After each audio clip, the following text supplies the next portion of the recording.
ذنون مصری رحمۃ اللہ علیہ کا ایک مشہور واقعہ ہے۔ فرماتے ہیں کہ میں ایک نہر کے کنارے سے جا رہا تھا، میں نے دیکھا ایک بچھو پانی کی طرف جا رہا تھا، اور میں جانتا تھا کہ بچھو پانی میں تیرنا نہیں جانتا، اسے پانی میں تیرنا نہیں آتا، تو پھر یہ پانی کی طرف کیوں جا رہا ہے؟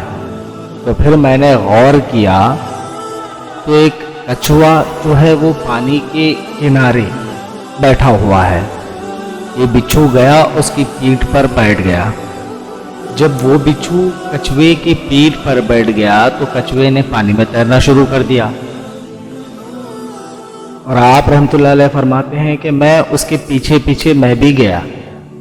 پھر دیکھتا کیا ہوں کہ یہ کچھوا دوسرے کنارے پہ جیسا ہی پہنچا تو بچھو نے اس کی پیٹھ سے زمین پر اتر گیا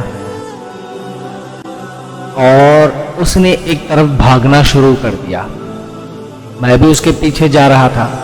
تھوڑی دیر بعد میں نے دیکھا کہ سامنے ایک درخت تھا اور اس کے نیچے ایک آدمی سو رہا تھا، یہ بچھو بھی اسی طرف جا رہا تھا۔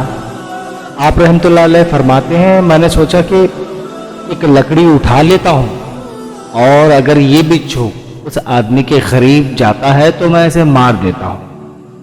اتنے میں نے دیکھا کہ ایک اژدہا، بہت بڑا اژدہا جو ہے اسی آدمی کے پاس جا رہا تھا۔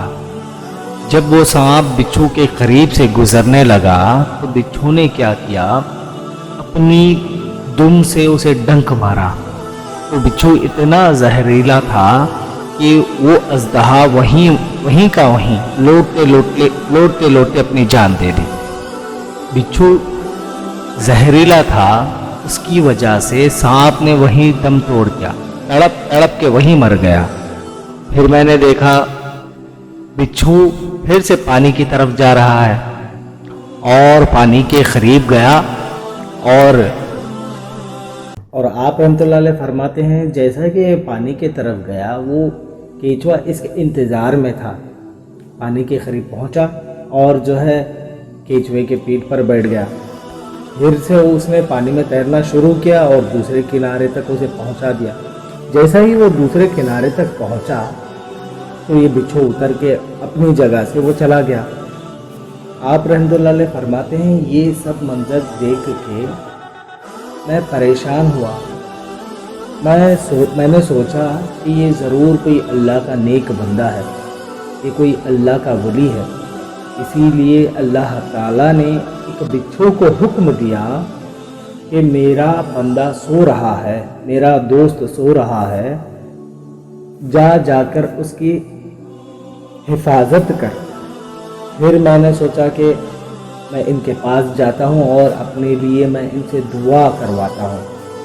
آپ رحمۃ اللہ علیہ فرماتے ہیں کہ میں نے سوچا یہ کوئی بہت بڑا ولی ہے، ابھی تو ان کے ساتھ ایسا ہوا، میں چلتا ہوں ان کے پاس اور ان سے اپنے لیے دعا کرواتا ہوں۔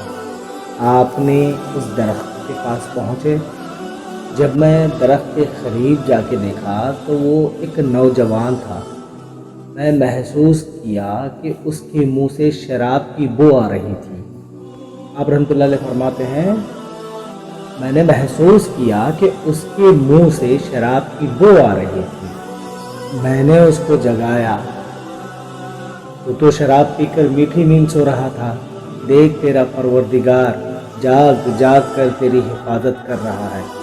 اس نوجوان نے مرے ہوئے سانپ کو دیکھا تو اس کے آنکھوں سے آنسو آنے لگے۔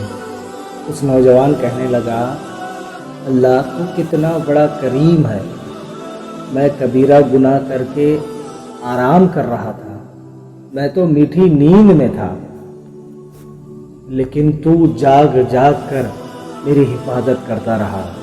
اس نے کہا اے میرے پاک پروردگار، آج سے میں کبھی بھی تیری نافرمانی نہیں کروں گا۔ اسی لیے آپ دیکھیے آج ہماری بھی یہی حالت ہے، اس شرابی کی طرح۔ ہم بڑے بڑے گناہ کرتے ہیں لیکن ہمیں خدا کی کوئی پرواہ نہیں، لیکن پھر بھی ہمارا پاک پروردگار ہمیں ہر مصیبت سے ہمیں محفوظ کر رہا ہے۔